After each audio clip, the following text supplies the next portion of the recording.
Hey, and welcome back to the Lush for Shade Night Show. I am super happy to have you here today. So come on in and get in where you fit in, because I've always got room right around my table for you, your friends, and your frenemies. So go ahead, like, share, start a watch party, run and tell somebody that Lush for Shade Nights is hot on the box. I'm going to encourage you, grab your notebook and grab your pen, because I always say note takers are money makers and note takers are change makers. Hey, right here tonight, hot on the box with your girl Lush for Shade Nights. Bringing in my man, John Graham. Let's get it. Ignite and take flight for the rest of your lives. Woo! Come on, share this broadcast out. It's going to be dynamite tonight. Woo! Hey, y'all, I'm full of energy tonight. Let me tell you, I know y'all might be saying, Lotus, you always full of energy. You right, because I got this one life to live that God has given me. You know, y'all call God, I call God, Yahweh, Jehovah, whatever. Look, my curl is even excited. So look, I'm just going to tell you like it is. Get your notepad, baby. Get your pen, get your pencil, get your eyebrow. I wish I had my makeup case here, and I'll just grab my eyebrow pencil out, your eye, whatever, your lipstick, because tonight, I've got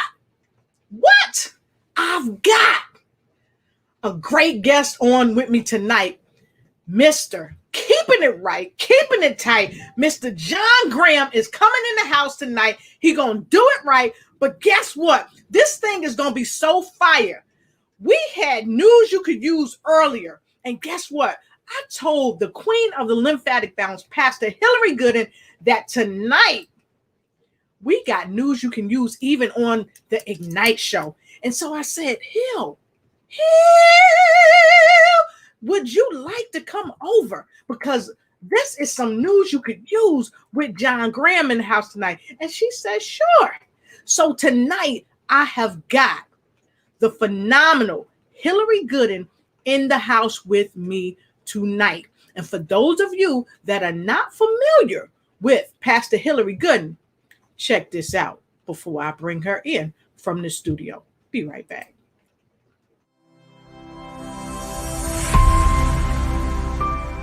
Hi, busy women leaders.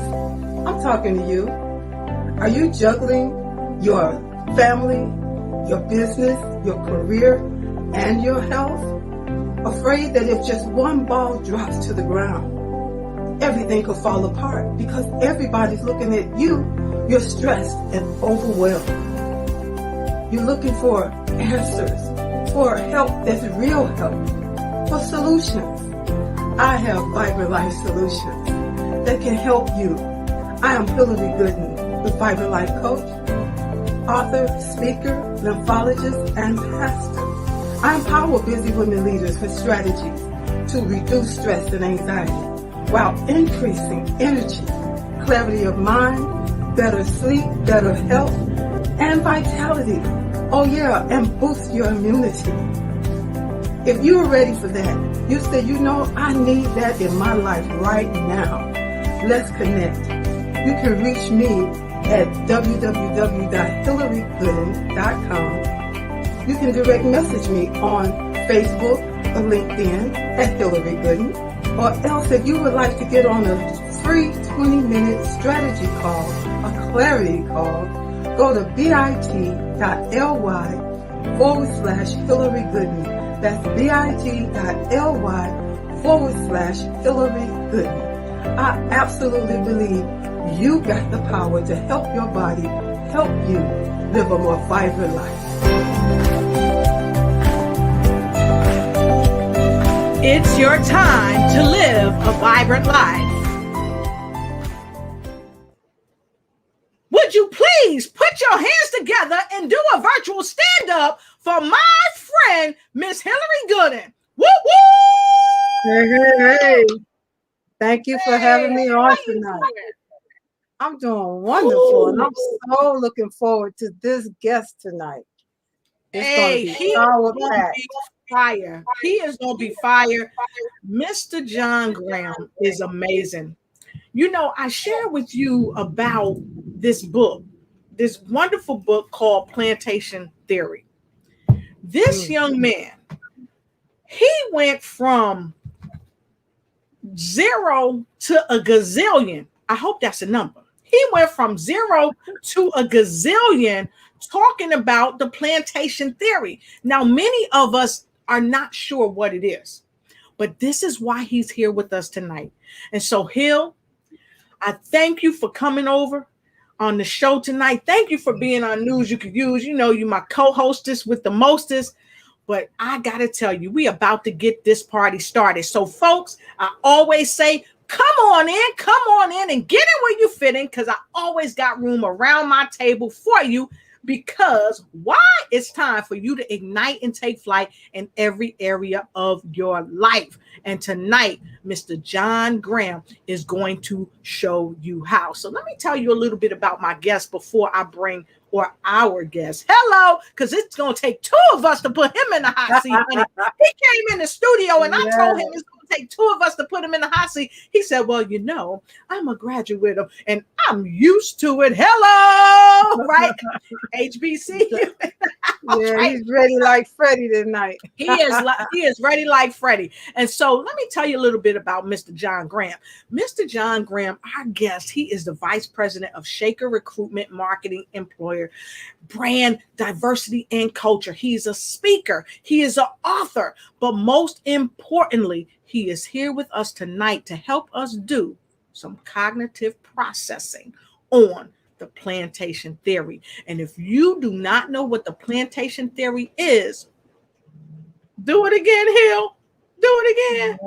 Yes. Get your mind right. Get your mind right and get tight. So we invite you to get your notepad and pen again out tonight, because look, note takers are money makers and note takers are change makers. But look, you cannot be a change maker if you don't use the notes, put them into action. So when you come into the show tonight, let us know where you're coming in from and go ahead, tag somebody. Don't talk about it, be about it. Tags, want me to do it again? Don't talk about it, be about it. Bring somebody in, because my friend John is going to set this place on fire. And so with no further ado, I'm going to introduce to some of you, and to some of you, I'm going to bring to you this phenomenal young man who is taking the opportunity to educate, to help us celebrate what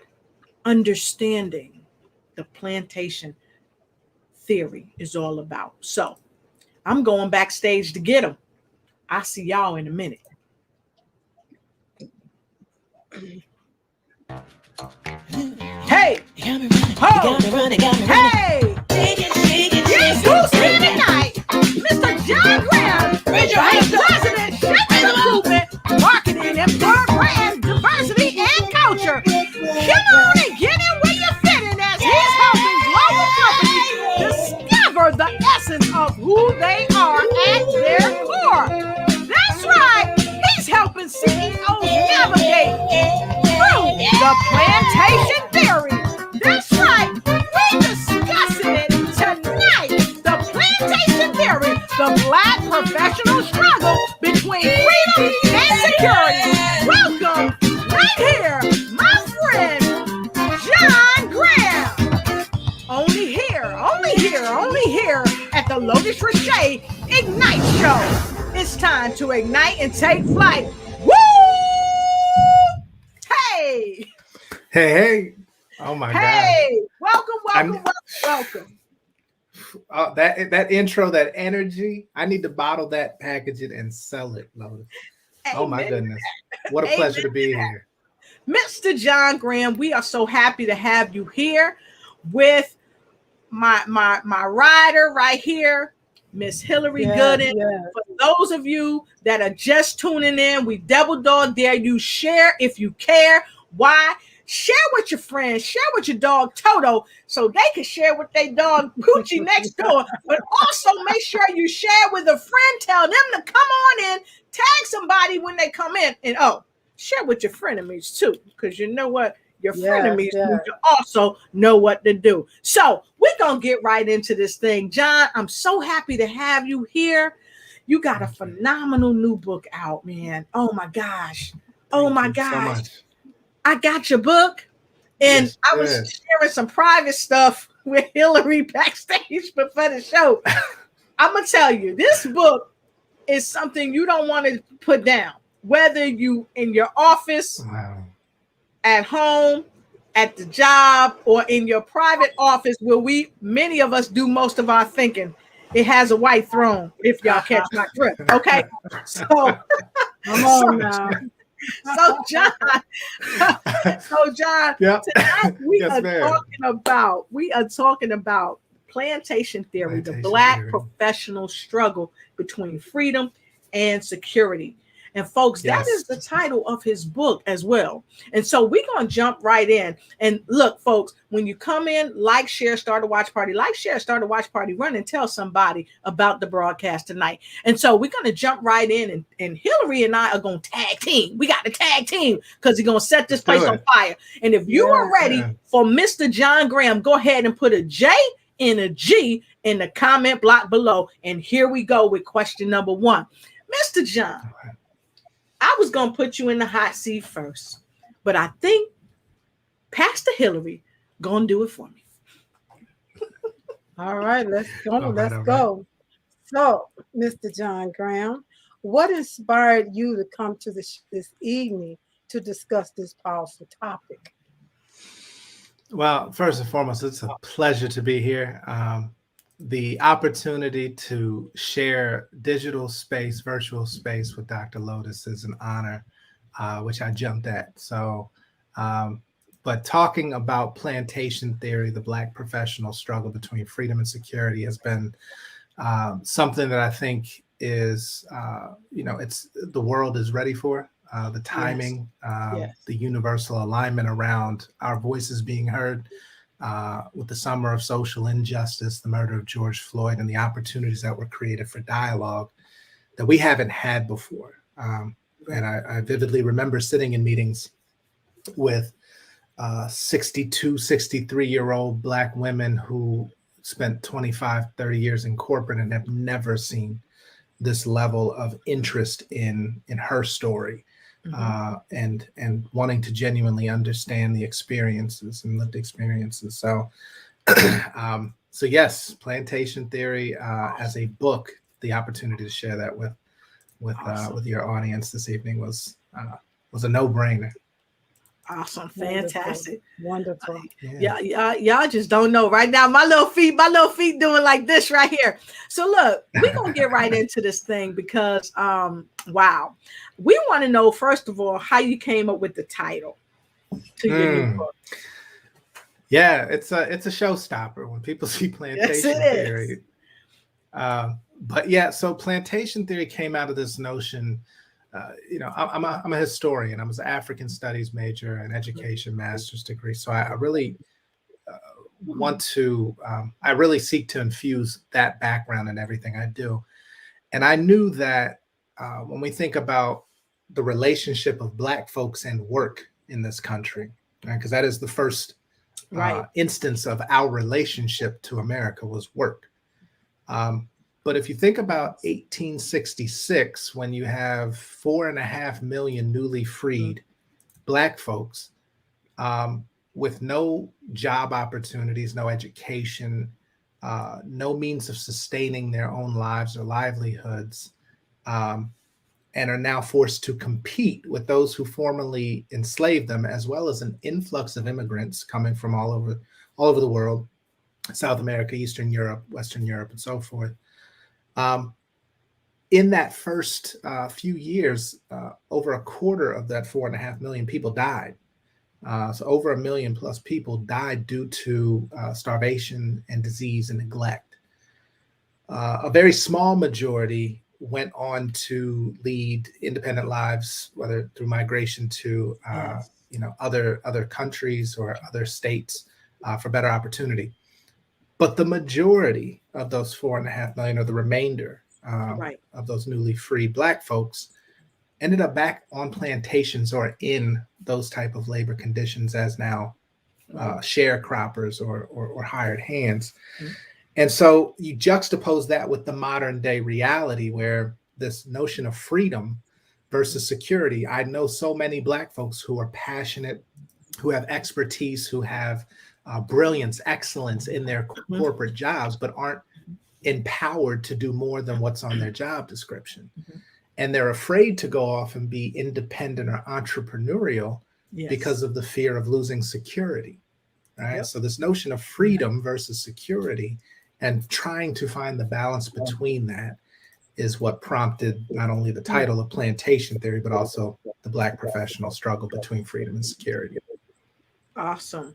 So with that being shared, I'd like to really take a look at the cover. Now, I have this in my hand, but I want the audience to kind of get a close-up view of it because it's powerful just looking at the book. It's powerful, and it brings back a lot to really look at as Americans with melanin in our skin who have been enslaved right here on the very soil that we helped to cultivate to build the United States of America.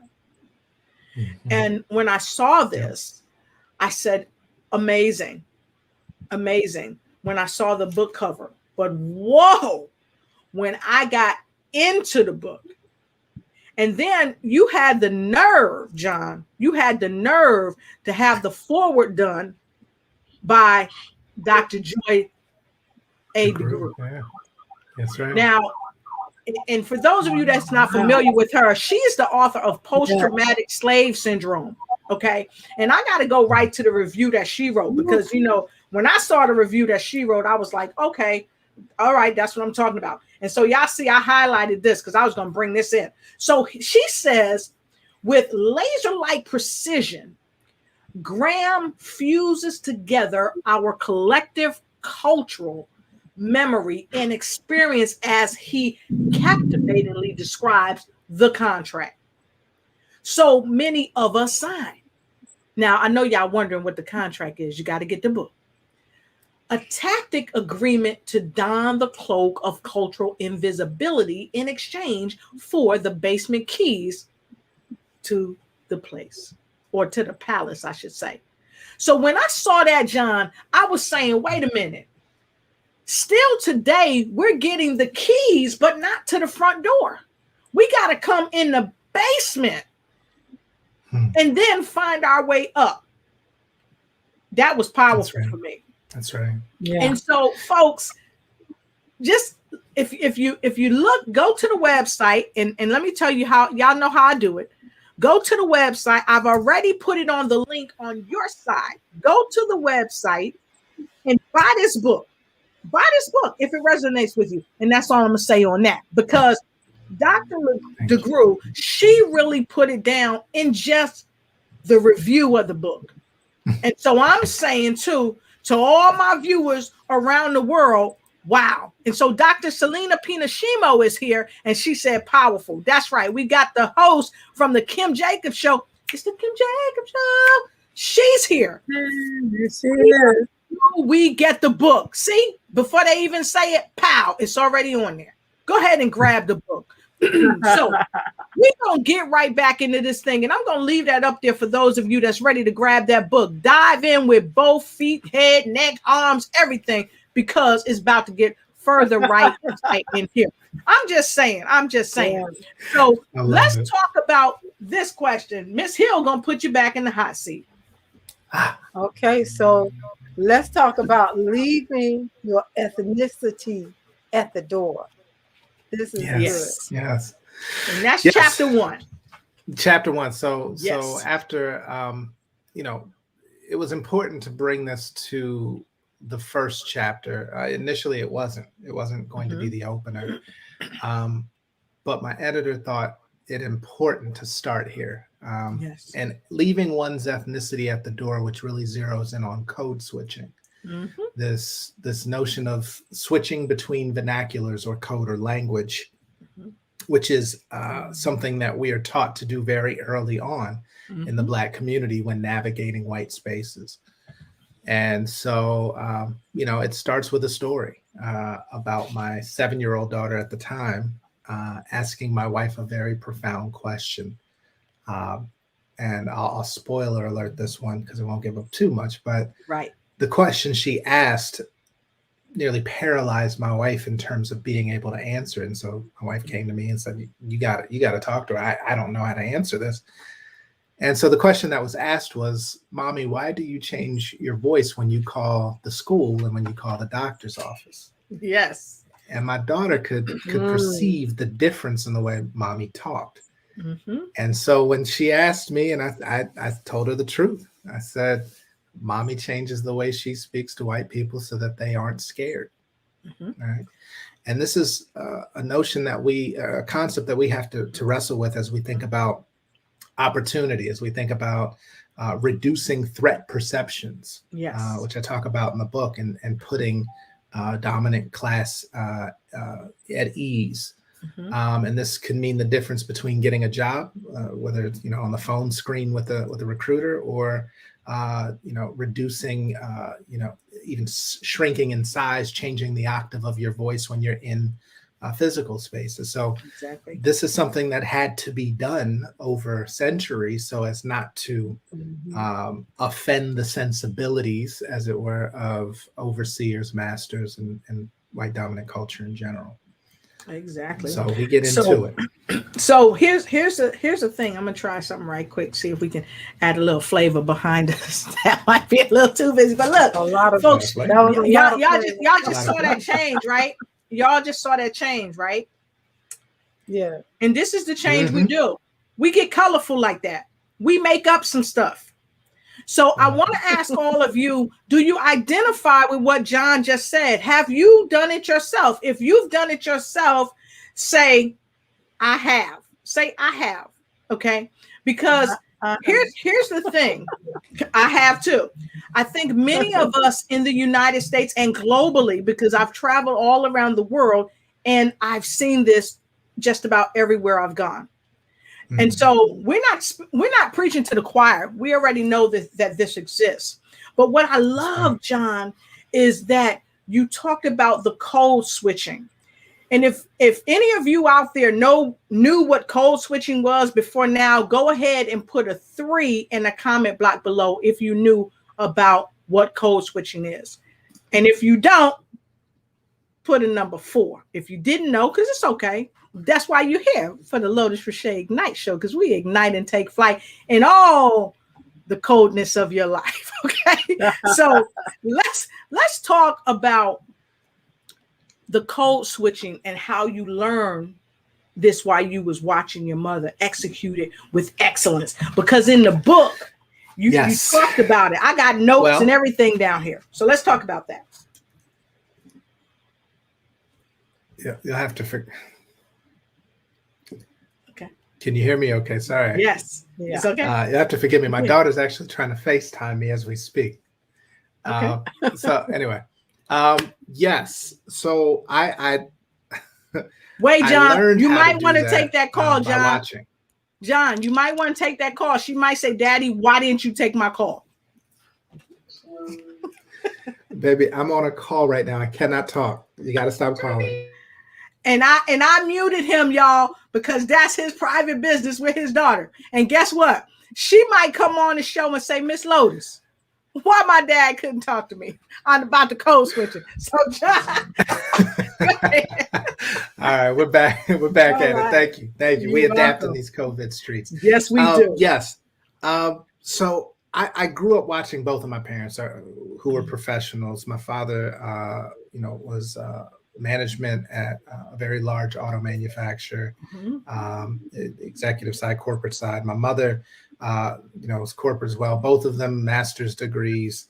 But my mother opted out of corporate and started her entrepreneurial venture rather early. So as I'm watching how both of them navigate, I noticed how my father, spoke when he was around work colleagues or at work events in primarily white settings. I saw how my mother trained. Yes. She had a consulting firm that did outbound and inbound telemarketing services and trainings for major companies. Right. And so she would train these telemarketers on how to give what she called good phone, right? And so it meant altering how they sounded so that the person on the other end would never mistake them from anything other than what they perceive them to be through the sound of their voices. And so I talk about how, I heard, Jamal's turned to James's and Maria's turned to Mary's, by virtue of being able to code or cloak their ethnicities on these phone calls. Yes. But just watching that, of course, I absorbed these things because I saw the responses and the reactions that they would get. However, there's also something to be said when you can code switch so well that when you have a phone screen interview, and then you show up in person, the person is not ready for you to look like what you look like based on what they heard on the phone. Yes. So in some cases, it all caused some awkward moments. Yes. Because when you show up, it's like, oh wait, we had this great dialogue on the phone, but how could we have had this great dialogue on the phone and then you show up and you're a man or a woman of color? And I've seen people and I've heard of people who've gotten jobs, but because they thought they were Caucasian, they were hired. My previous supervisor at a place that I won't name, he got a job at a high level of security because they thought he was a Caucasian man. But only after securing the job, one day in a meeting, it came out that he was not a Caucasian man, because 2% of black blood makes you a person who is a person of color, right?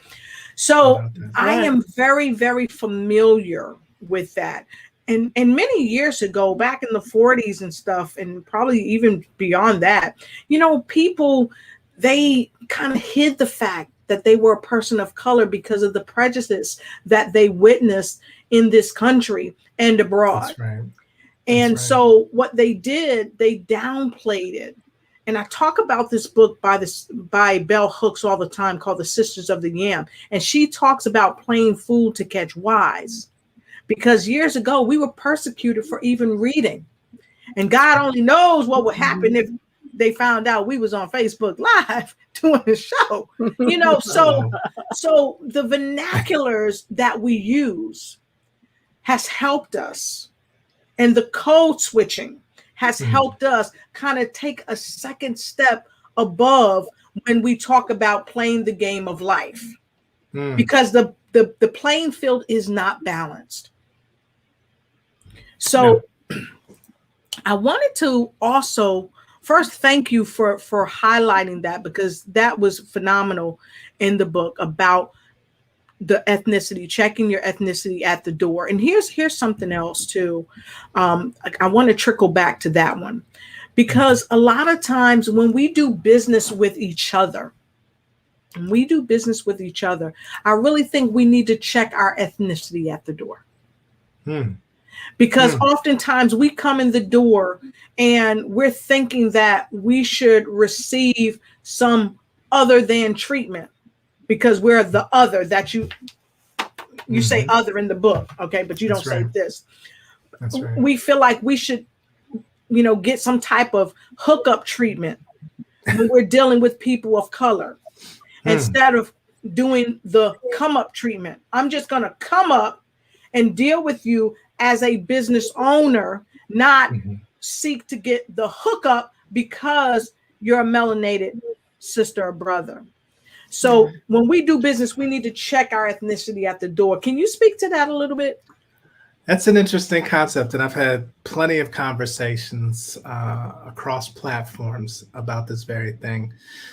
I have two minds of thought here. One, we need to play by the same game that our competitors play, right? And I'm very much a fan and student of Dr. Claude Anderson's in the Powernomics approach, but also in thinking about, he says this they call it race because it's a competition, right?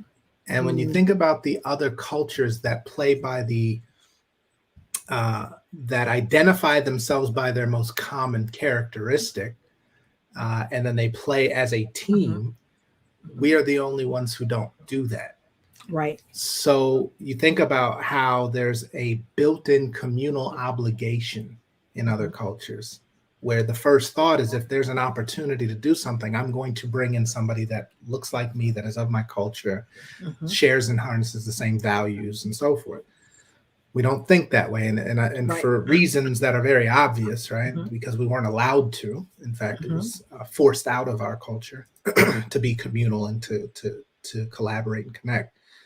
But to your point about thinking about the hookup first, rather than approaching our folks as business people first. Well, challenges are many. We don't have scale. And so our pricing is not going to be the same as if we were going to go to another culture's businesses. We don't have a communal obligation built in. So the first thought isn't trust, right? And so we wouldn't question the price if we didn't trust it. We don't question the price at Target. The price is the price. We don't question the price when we go to Amazon or Best Buy. The price is the price. However, we don't trust ourselves. We don't trust each other enough to take the price for what it is. And the price is going to be higher because you don't have economies of scale. So there's an understanding there. Thirdly, we don't vertically integrate. So the business propositions that we have within the community aren't connected, right? It's a bunch of individual enterprises competing against each other and other cultures and dominant culture society. So at best, if we're not vertically integrating our ventures, then we're not competitive. Prices will remain high. Trust will remain elusive. So I always suggest we need to first start. A lot of times people start with economics, right? And if you look at Dr. Claude Anderson's 5-point plan for self-sufficiency, it starts first and foremost with community, right? And I talk about this in the book about a Jefferson dinner, right? This dinner that my wife and I hosted with several families, and we talked about this notion of who's responsible for dismantling systemic racism and how can it be done. And the subtopic was around the 5 points of self-sufficiency in Dr. Claude Anderson's Powernomics. We couldn't get past community from 6:30 p.m. to 1:30 in the morning because it was such a disconnect between, we had examples of economic success. We had examples of political leadership from Reconstruction to, President Obama. We've had media control, with Ebony, Jet, Essence, OWN, Revolt, whatever you name it. We've had education. We have 107 HBCUs, but the one thing we do not have is communal obligation and trust. And so that if that foundation is not there, the turf, the recognition of team, the standards by which we're going to transact, operate with each other, communicate, the value systems we share, then everything else on top of that will fail and falter. Wow. So folks, if you're coming in, if you're just joining the broadcast and you're trying to figure out vertical integration, trying to figure out communal obligation, trust, he laying it down. Get the book. So with no further ado, I want to go right to someone that you talked about. And although we don't own the rights to this wonderful video, I want to talk about what you just shared with about Dr. Claude Anderson. So I want to go there for a moment, if I may. You don't have a code of conduct. You don't spend your money with any and everybody. Can you hear that? And that's the problem. We spend 96% and we get in our hands. We spend it with people that are not a member of our group or our race. 96 cents out of every dollar goes immediately to people other than Black folk. And we got a $1.3 trillion budget that passes through our hand annually. We don't spend it with our Black people. We impose poverty on our own people. People are more concerned about buying Black now and supporting Black-owned businesses than ever before. I'm sorry. So I'm going to stop it right there, because here's something that you said: trust, communal obligation, and vertical integration. And Dr. Claude Anderson made a very powerful statement. We don't do this. Mm-hmm. We don't do that. That's right. So with the Plantation Theory book, The Black Professional Struggle Between Freedom and Security, how can we develop a sense of vertical integration, communal obligation, and trust? How can we do that? Can you give us maybe 3 tips on how we can do that? And folks, I always say note takers are money makers. So if you have not taken a note, what are you waiting for? You have precisely, without a doubt, you've got 30 seconds. Get your notepad and pen before Mr. John Graham goes back in. You've got 30 seconds. Here goes. It's your time to get in where you're fitting with Lotus Rocher Ignites and our fabulous visitors tonight. What? The queen of the lymphatic bounce, Miss Hillary Gooden, and our guest, Mr. John Graham, as we are talking about this amazing book, The Plantation Theory, The Black Professional Struggle Between Freedom and Security. All right. And so we've talked about this wonderful book with our phenomenal guest, Mr. John Graham, and of course, Miss Hillary Gooden is highlighting it over here tonight. And we just talked about a couple of things, and these things are vertical integration, communal obligation, and trust. And Mr. John Graham is going to give us 3 tips to help us with these ideas, concepts, and things we need to embrace. So I hope you got your pen and your pad, because note takers are change makers. John?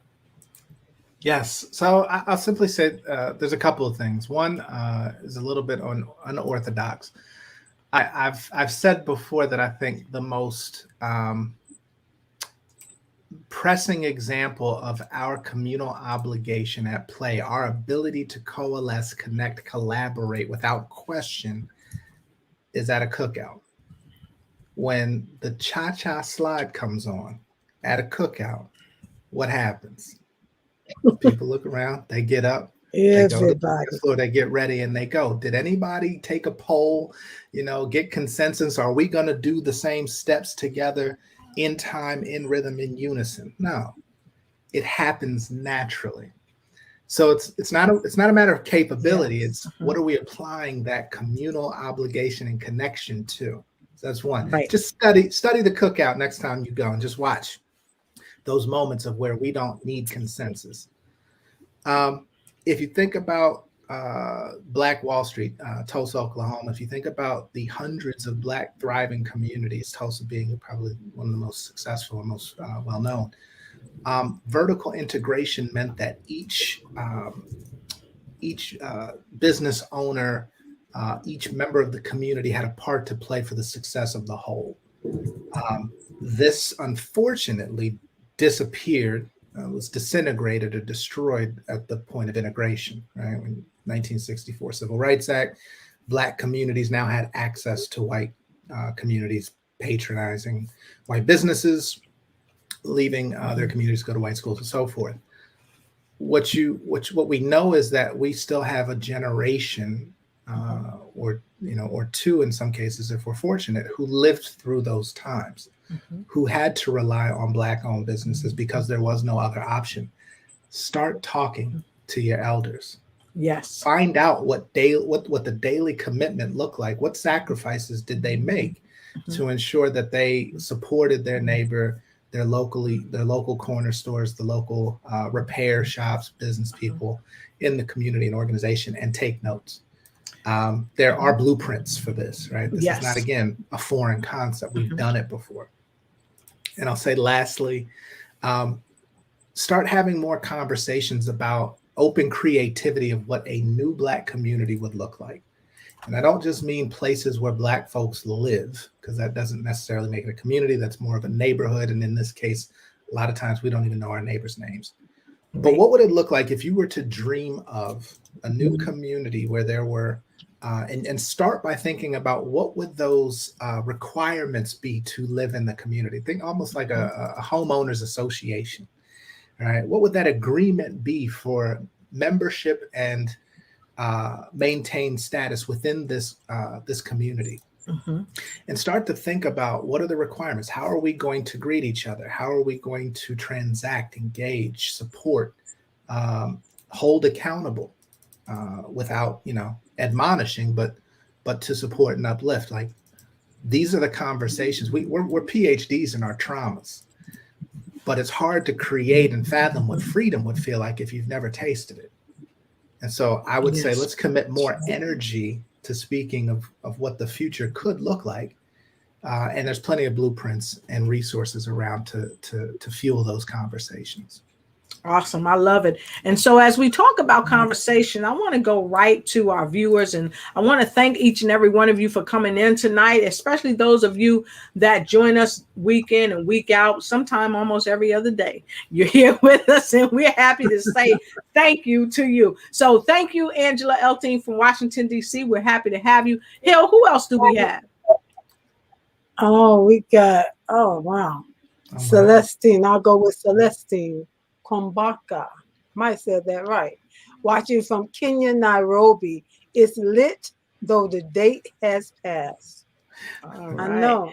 All right. And Easy is coming in from Manila. Great to see you. Who else do we have? Mr. John, this is an interactive presentation. Go ahead, Mr. Lola. John. Who we got? What's going on, Lola? That's a very good friend of mine as well. Brilliant sister. Fantastic. And of course, we got Kim Jacobs from the Kim Jacobs Show. She says, hi, John. Hi, Lotus Richey and Hillary Gooden. She said, wow, great topic. And of course, we asked folks to give John some love coming in the house. And of course, we got some J's and some G's put together. JG. All right. And we got Dr. Selena Pinashimo. She said, looking forward to hear all about JG. I told you he was coming, and he's dropping mics. Okay. Kim says, yes, it is an honor. And what else did she say, Hill? Incredible forward. Yes. Thank you. Yes. Yeah, unfortunate. Dr. Joy is a national treasure for sure. Yes.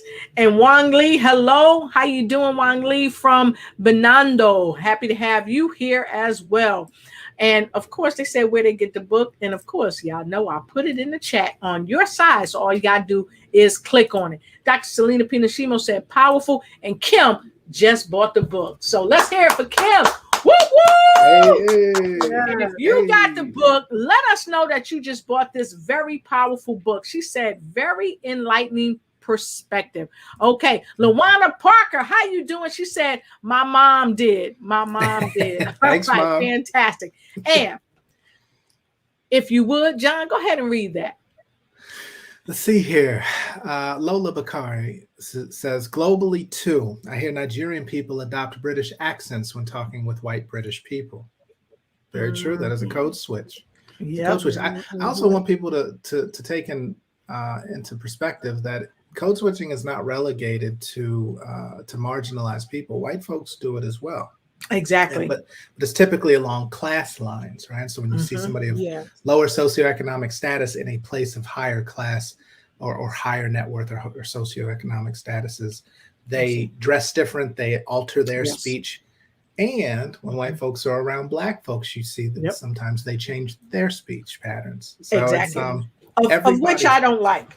I'm sorry, John. It is which problematic. I don't like. Yeah, I don't really care for it because we actually had some folks from the fire department come out here over a month ago, I think it was, and the fire person, he showed up, but his vernacular was not my vernacular, and I guess he thought that's how people of color speak because he judged by my pigmentation. And here's the thing.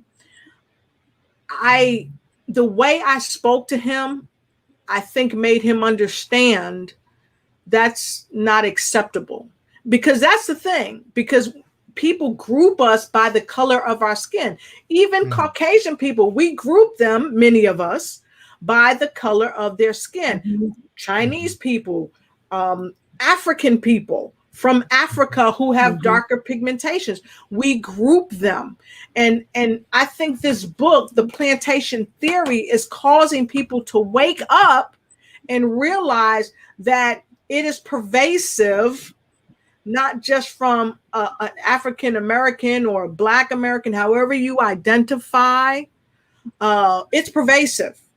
And so we've got to come to the full awareness of what's in this book about the code switching and a plethora of other things. Because I don't want to give too much of the book away, because we want to have John come back next time after some of more of y'all have read the book, so we can hit some of the later chapters. And so here, John, I want to say, Kim said it was hilarious, Daddy balancing life. Yes, so tell your daughter we said hello.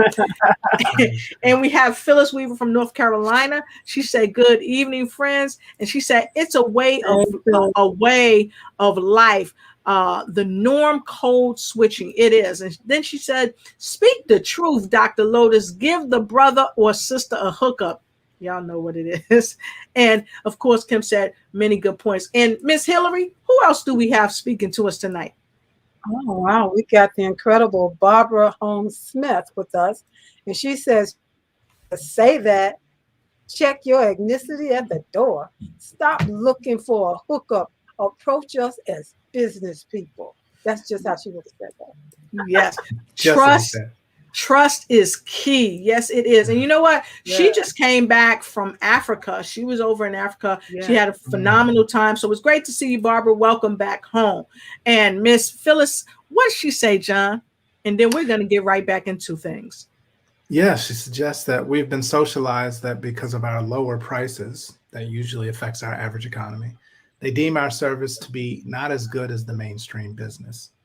Yeah. And when you hold Black business to a white standard, you'll always find yourself left wanting. Exactly.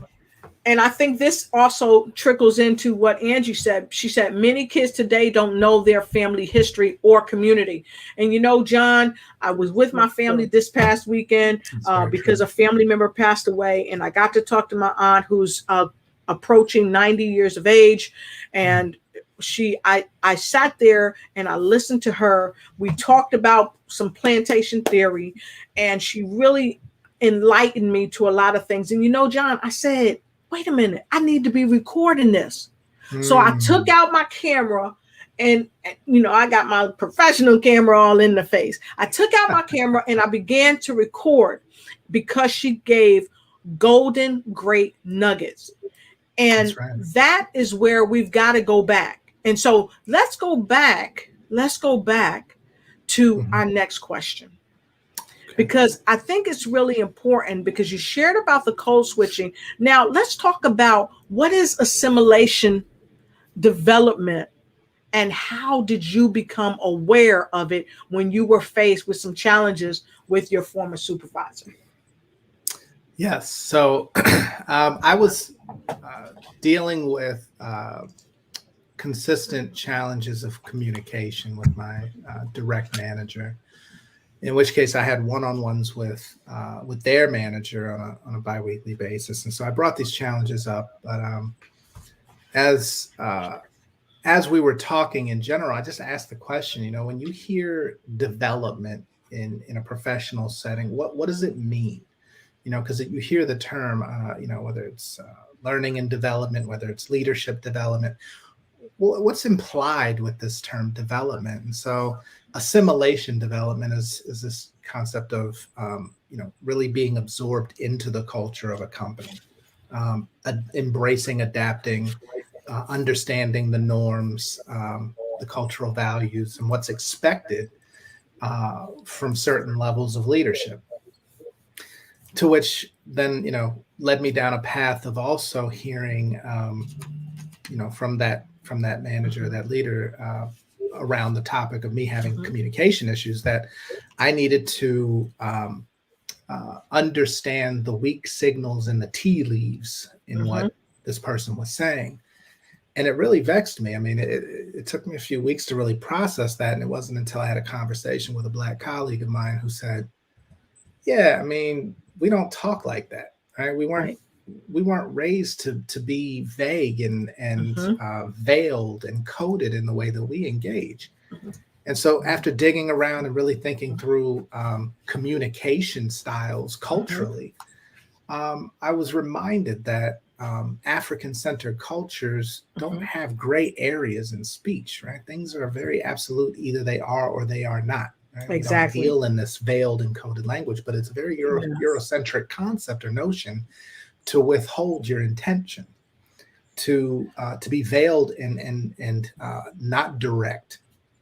And that then led me into a whole nother study, which I don't talk about in the book, but I've hosted clubhouse rooms around the hidden language of corporate America. Yes. And there's an entire psychology theory or psychological theory called pragmatics or conversational pragmatics by Paul Grice, which talk about these embedded cultural norms of placing the burden onto the listener to understand what's being said.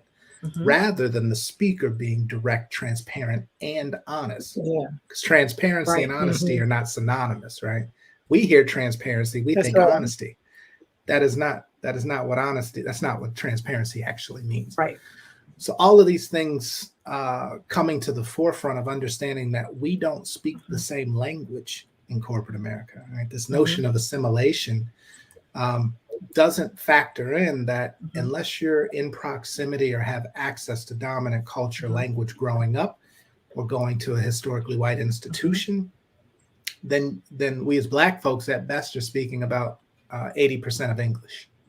Right. And if you understand the history of European culture, especially around nobility, this notion of politeness and not offending the sensibilities or being, offensive, is built into the way that they communicate. And you realize who colonized America. Then things start to add up and make sense as to why this practice is baked in. And they did studies, and children at 5 and 6 years old, white children were doing this that young because it's modeled in the home, it's modeled in the schools, in media, and their churches or sports teams. Like, it's reinforced societally from dominant culture. Whereas if we're not exposed to it, we're entering corporate spaces at a deficit. Exactly. And so I want to share something with the folks. And I always like to make sure we give a lot of detailed information. So on your side, if you want to know about the Gracian theory, when it comes to pragmatics, you can go there and you can check it out, because what John is saying, it is unequivocal that you've got to know how to speak the language if you're going to thrive in corporate America. I worked for Kodak for many years, and I've worked for some top corporations. And here's what I found. When I learned how to speak the language using the right vernacular, inflection, and body language, it made a huge difference globally in my travels. When I lived and worked in Japan for a number of years, I had to learn all of those things that made me more pleasing. And people wanted to deal with me because I understood how to transmogrify the behaviors that I had been conditioned to have here in the United States as a person of color, whereby understanding that I could just be who I am. But once I learned other cultures, the real me could show up.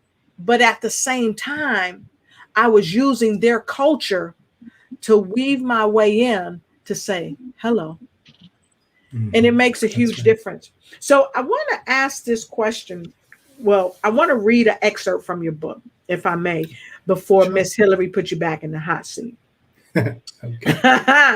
So in your book, you went, and this is in code switching. I want to go here for a minute because this part really stuck out to me. It says, this stealthy identity shift was mainly because my mother would develop the scripts. Write that word down, y'all. Scripts. For the inbound and outbound calls, and train the employees on how to give good phone. That's what he talked about earlier, which was a term she came up with to define great teleservice. And I'm bringing that portion back up because if we go to any company, what typically do they give us? They give us a script. And so when we're maneuvering through life, we have to understand that people are using scripts on us. So the question becomes, do we know about it? Get the book, get the book, get the book, get the book.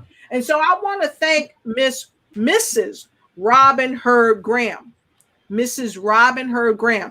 And for those of you that don't know who Mrs. Robin Hurd Graham is, I'll let Mr. John tell you.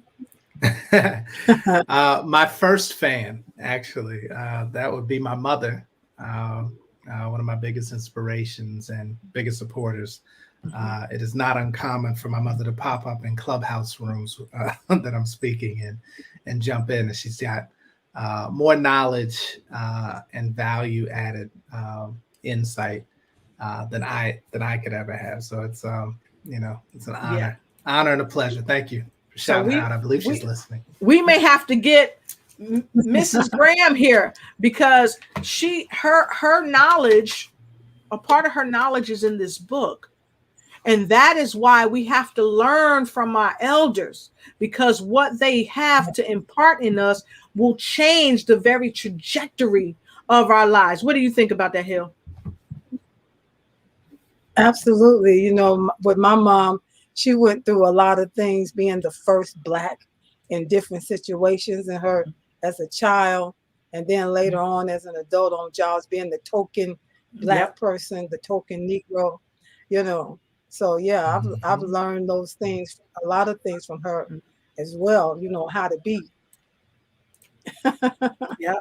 So get in where you fit in. Go ahead and start a watch party, and let's get this word out about this phenomenal book that he is sharing with us tonight, because you're in the right place at the right time to learn all about the plantation theory, right?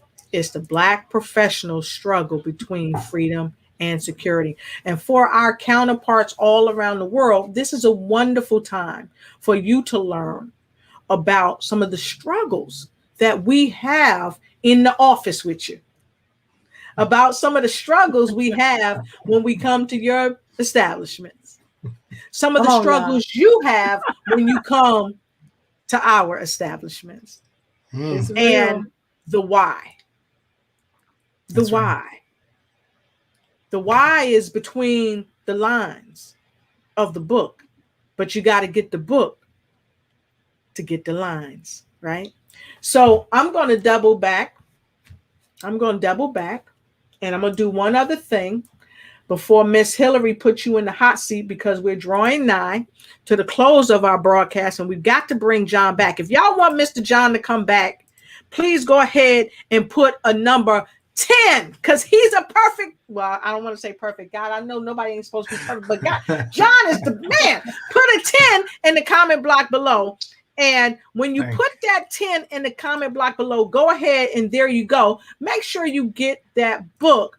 Make sure you get this book. It's amazing. You're going to love it. Go ahead and grab your copy of the Plantation Theory right here. This is a book, a must-have book for this year and every other year to come. This is the book.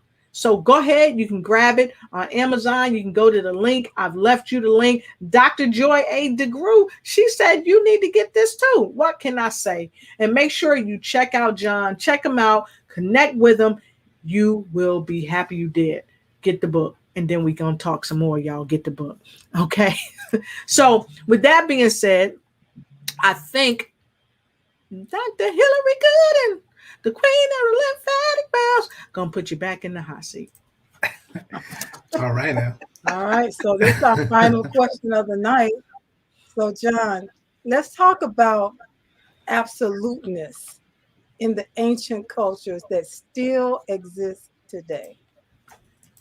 Yeah, I think I stole the thunder on that one, but I mean, there's there's still, I think the takeaway there is that, and a very good friend of mine, doctor of psychology, Dr. Janine Shelto, talks about living in two different racial realities, right?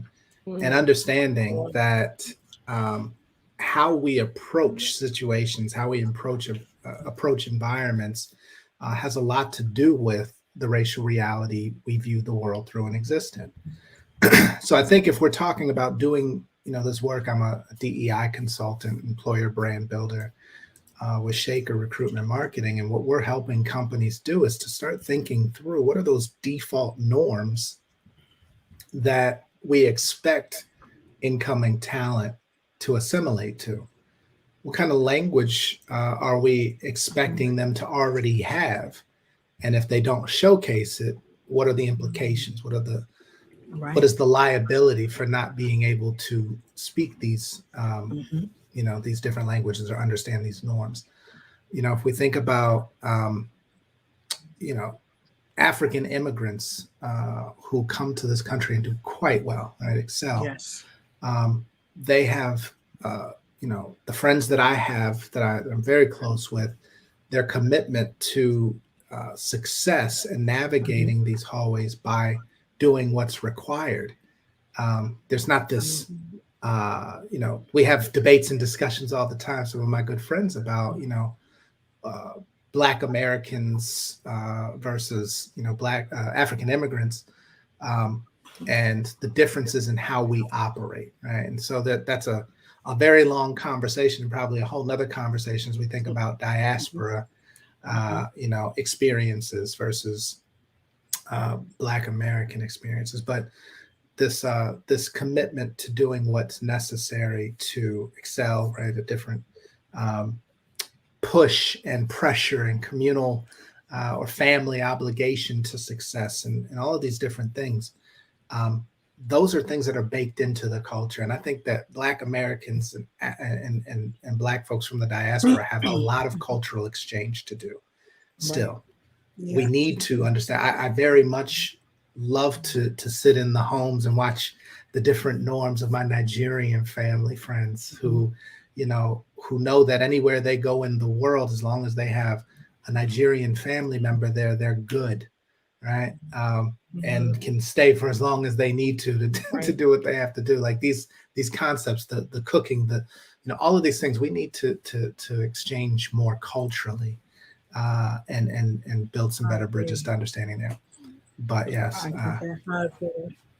yes, indeed. I concur. Can I just interject here? Of course. I thought it was really a great move that you said. You was talking about a dinner and there were 4 or 5 families that came together. Yes. That's what it's going to take too.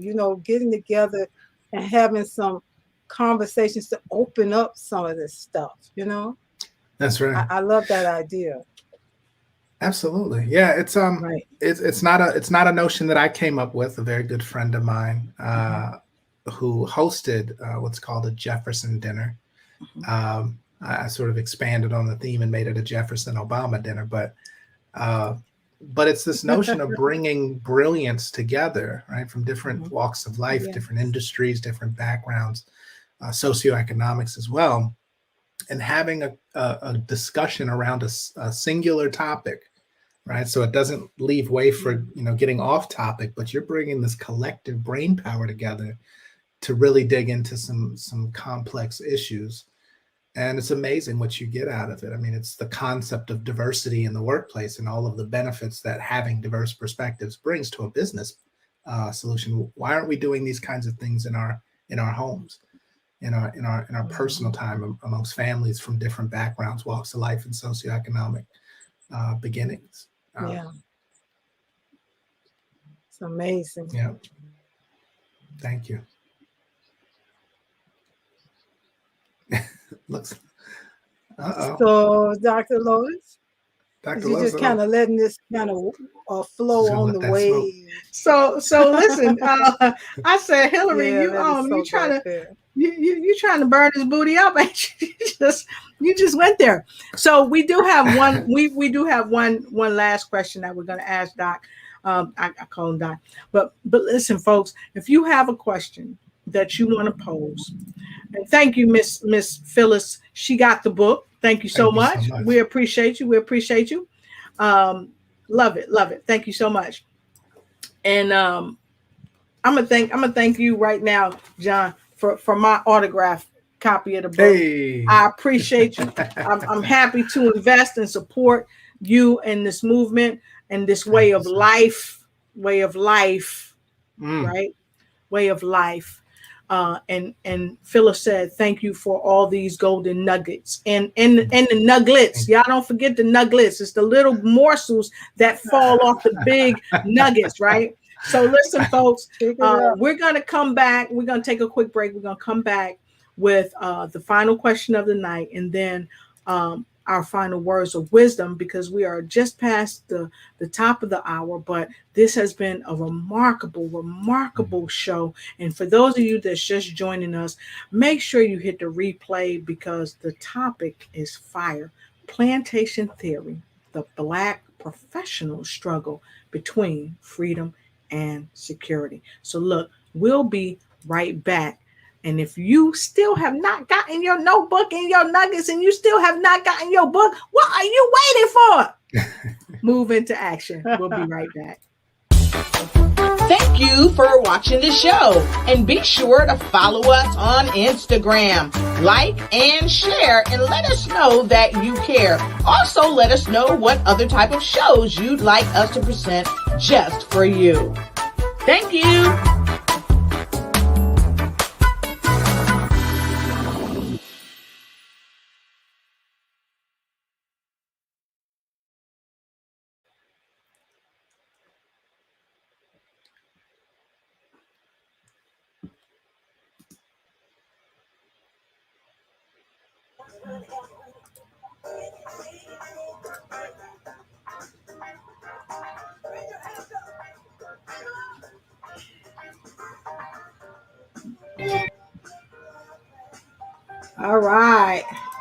All right. So we had some snafu, but guess what?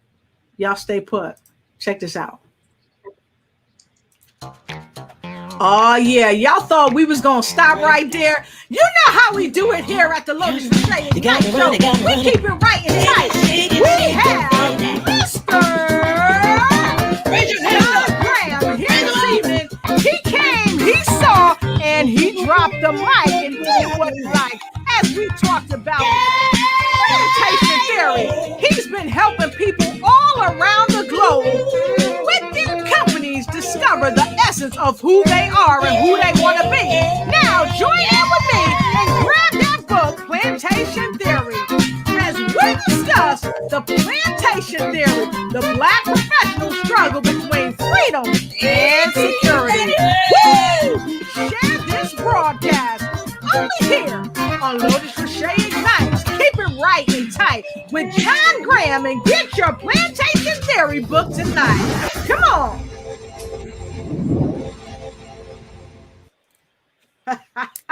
I love it.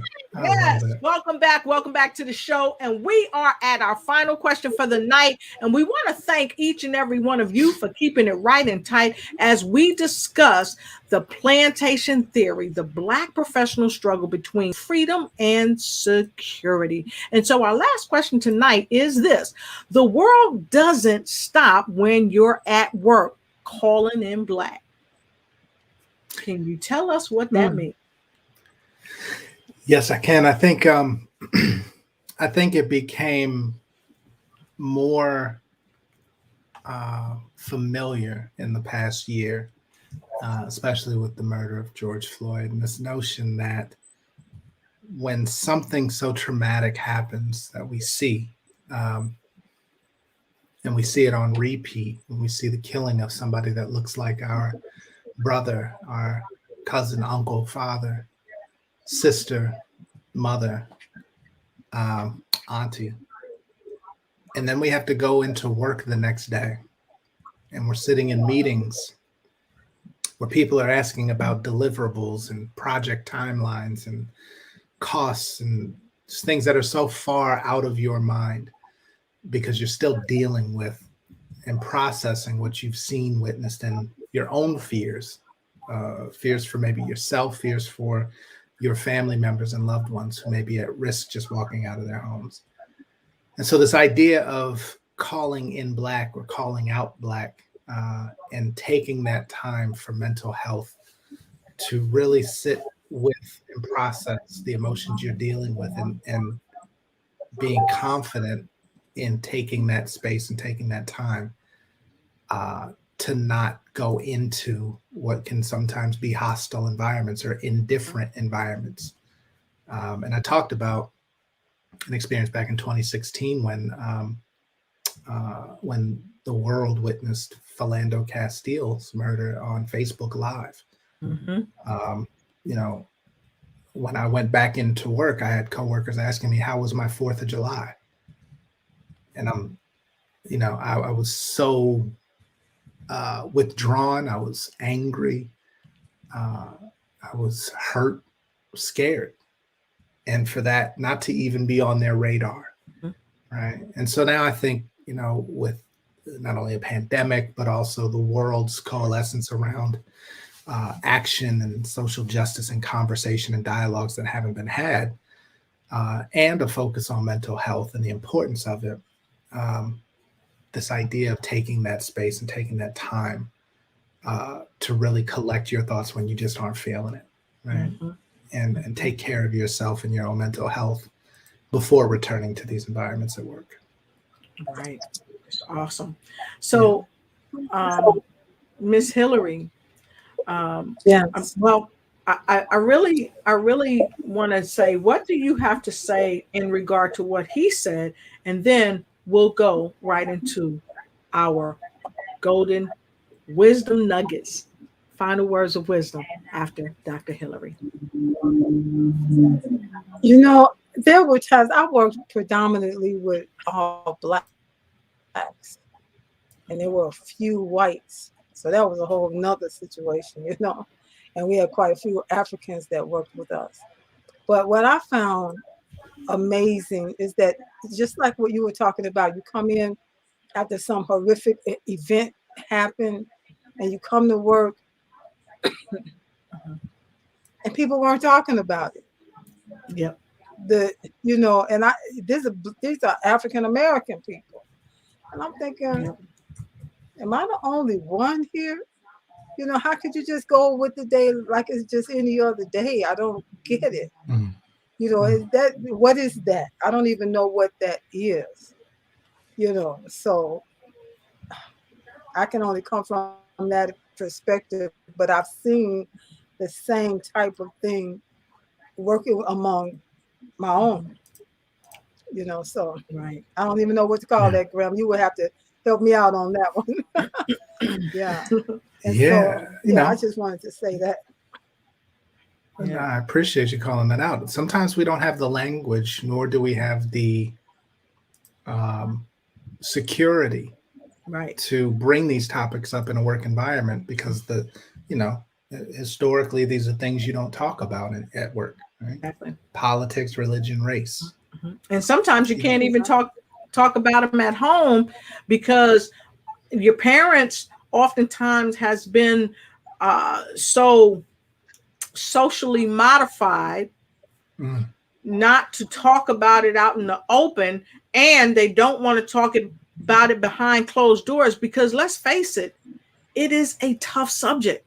And what do you tell your children when they're looking at you looking for answers? And sometimes you don't have the answers. And that's real talk. That's right. Yeah. We got to talk about it. And that's what your book is doing. And I think it's awesome, that you've given yourself permission to be the one, to dig in and dive in and enlighten people. Yeah. And that's powerful. That's powerful.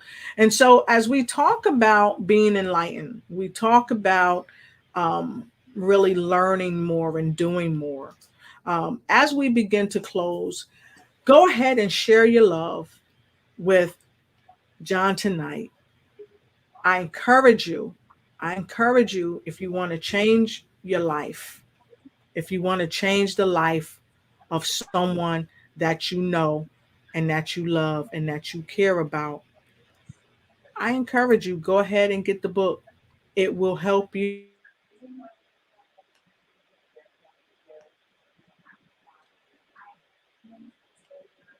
It will help something. I don't know if y'all seeing this, but my screen went black. Did y'all screen go black? Did that happen to y'all? Black, but it Okay. went quiet. Okay, well, check this out, because my screen went black. So here you go. I won't be quiet. I won't be quiet. I know that's right. That's what that book is. Quiet. I won't be quiet. Grab your book today. Grab your book today, because it will change the trajectory of your life. And you probably never heard this before, but I'm going to say it. It will change the trajectory of your thoughts. And thoughts become things. So what thing are you trying to create from your thoughts? Do you want to free yourself from the plantation of your mind? Try that on for size. So with no further ado, we're bringing final words of wisdom right to you from our amazing guest, Mr. John Graham. The stage is yours, Mr. Graham. Well, thank you so much, Dr. Lotus, for having me. Ms. Hill, it has been a pleasure. If I could leave you with any parting words, it would simply be to know that this book is not designed to provide you the solutions. It is not going to give you the practical tips and tricks to solving workplace diversity, equity, and inclusion challenges. What I do promise and guarantee is that it will lead you to ask better questions. I believe that if you're not asking better questions and expecting different solutions, then there's a disconnect.